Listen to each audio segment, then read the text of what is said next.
A penalty technique that almost ruined a league, a country's secret hack to winning their first major trophy. These are the 10 banned skills in football. And first up, Maradona pulled out a never-before-seen move that made him become the most hated man in an entire country. At the 1986 World Cup, Maradona was on a mission. See, his Argentina team had won the trophy in 1978, but the following year they lost out to Italy, and now they were on a mission to reclaim their title. In the quarterfinals, Argentina was up against England, and the whole world was watching to see how this one would play out. Maradona knew if his team was going to stand a chance, he needed to do something special, something no one had ever seen before, and that's when he did this. Kinda feels like Maradona cast a magic trick on the ref and his team because none of them saw this. Argentina later went on to win the match 2-0, and Maradona's incident became known as the Hand of God, the most controversial skill in football history. But you'll most likely never see this one again because now the refs have extra assistants, and even VAR to check everything. Maybe it's a South American thing to come up with crazy skills, because 1,800 miles across the border, a Brazilian was destroying an entire league with his crazy technique from 12 yards. Back in the day, Neymar was an insane baller. He started at Santos and soon enough the entire world knew him. Neymar was a hot shot in the Brazilian league, and it wasn't just because of how good he played or how good he looked. I mean, this dude has been bagging chicks since he was 16. Nah, it's because of his secret penalty hack that was causing chaos everywhere. For most ballers, penalties are usually tricky, and if they don't concentrate enough, they miss and get the blame from everyone. But Neymar wasn't interested in waiting that hard, because he knew all he needed to do was trust in his new move, and boom, he'd ice goalies out and score goals. But pretty soon these goalies had seen enough. Neymar's new penalty technique was taking them to the cleaners, so they rang up the Brazilian FA. Then these guys took it to FIFA, and a couple of months later, Neymar's penalty technique was banned. According to FIFA, Neymar completing his run and stopping again to take his kick was sportsmanlike behavior, and anyone who tried it after that was going to get a straight yellow. But what FIFA didn't know was that this was only the beginning, because let's just say some guys had taken the penalty game to a whole new level. And to make his opponents miss PKs, you won't believe the stuff Marwin Hitz did. Well, just watch what Hitz is doing here. The ref didn't see it, and the dude that stepped up to take the kick slipped and missed. Just to be clear, this one isn't allowed too, and if the ref catches you trying to set up your opponent, he'd give you a yellow card. Or worse, his teammates won't take it too lightly. Next time, Marvin, just copy the trick Emiliano Martinez uses for penalties. Oh yeah, I forgot that's been banned too. This guy is the ultimate goalie shithouse. Emiliano Martinez is a master of the dark arts, the mind games. I mean, he even had an entire team pissing themselves 2 years back. After this, FIFA got involved, but they wanted to be completely sure Martinez was psyching out his opponents. So they had eyes on him at the World Cup, and that's when he pulled it off not once, but 2 freaking times. Great save from Emi Martinez.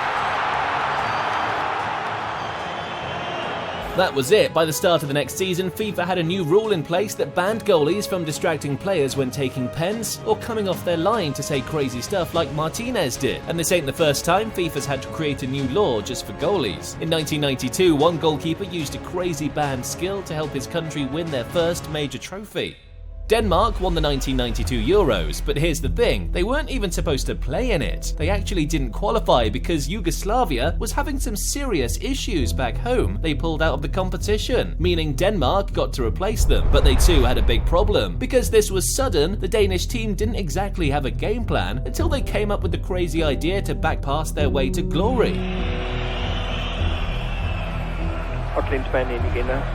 Der har spillet godt 19 minutter af anden halvleg.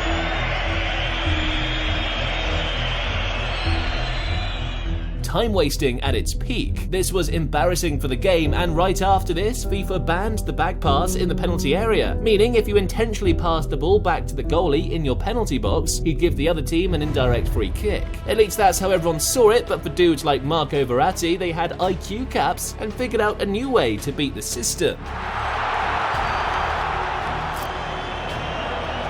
Just one tiny problem, the referee wasn't buying that. Look at Verratti's face, the dude got busted trying to catwalk. Priceless. At least FIFA has a pretty solid reason for banning this back pass trick, but this next one, they robbed football, man. It should have stood. In 1970, Coventry City had a league game versus Everton when they got a free kick just outside the box. The Leicester players figured they had this covered since they put up a big wall, but Ernie Hunt and his teammates had been practicing something all week in training, and with the entire stadium watching, they pulled this one off to perfection.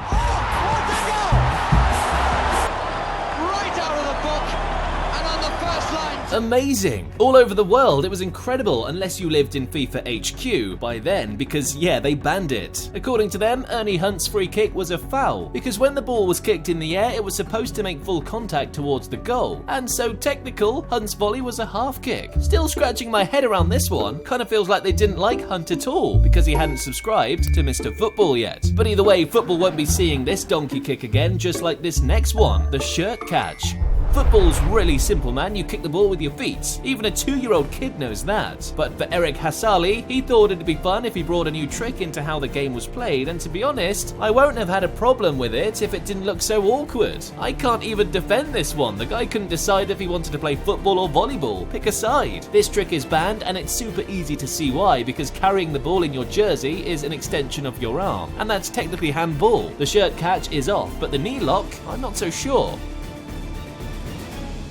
Still got banned by FIFA. Again. I mean, this looked pretty cool, but I'm guessing you don't want to do this in an official game, because the ref's gonna see it as you just showboating, and it could get you into some serious trouble with the opposing team if they get mad. Now, I can stand the knee lock and shirt catch getting banned, but this next one? Nah, FIFA took the one move the king of the jogger Benito made his own away from him. Back in his day, Ronaldinho was a football god. The dude made skills look like a walk in the park. He tore so many defenders to shreds, and his skill comps on YouTube, they're over 1,000. Ronaldinho used a lot of tricks in his career, from the elastico to the flip-flop, but if there was one skill he loves the most, it was his precious headstall, man, because he could pull this off without even trying. Easy. But unfortunately for Ronnie, the rule guys struck again. And the reason this one got banned was because keeping the ball on your head like that in an official game isn't playing fair. And worse, it could lead to you getting your head swiped off by an opponent. Ronnie had to do away with this skill move, but at least he had other tricks up his ankles he could pull off. But for Kerlon, banning the one trick that made him popular ended his career. While Ronnie is the undisputed king of the dribbles, in 2005, another Brazilian was threatening to take over. Kerlon was becoming a national sensation, and it wasn't because he scored tons of goals or dropped multiple assists, he was dominating with something else. See guys, Kerlon's seal dribble was everywhere, and it made him so popular that Inter Milan decided to sign him the next summer right after pulling this off, but it wasn't quite working out for him, and in 2007, Kerlon went back home to Brazil, where he knew the people would love him, and more importantly, get his local fans to watch his seal dribble up close in person, until one bad game changed everything. Kerlon's Cruzeiro team was facing Atletico Mineiro, and it became an instant classic for the wrong reasons. Cruzeiro was winning the game 4-3, and with time running out, they did what most teams usually do when trying to see out a match, waste time. But instead of kicking the ball to the corner flag or having players fall over, they just kept passing the ball to Kerlon, because they knew it was time for him to activate his special move, the seal dribble. Only this time, the Atletico Mineiro players weren't too happy about it, and once Kerlon did this trick, an Atletico player, Coelho, crashed into him, and it sparked instant chaos. The Atletico players were convinced Kerlon only did that just to piss them off, and with Kerlon's teammates trying to protect him, the game went nuts. The referee came over and gave Coelho a straight red card. After that, the Brazilian FA banned Coelho for 4 months. Coelho wasn't happy about that decision, so he voiced out, and then the top guys got involved. Even the Brazilian national team coach, Dunga, had something to say, and dared Kerlon to pull off his trick when his team was losing. Ultimately, for the safety of the league, and so stuff like this didn't happen again, FIFA had to ban Kerlon's seal dribble, and right after that, his career hit a downward curve. Kerlon retired years later, and it's safe to say FIFA banning his skill move ended his career. Just like Cristiano Ronaldo wearing something that was against the rules. Cost him an $18 million contract. Click the next video to find out the 7 accessories that have been banned in football.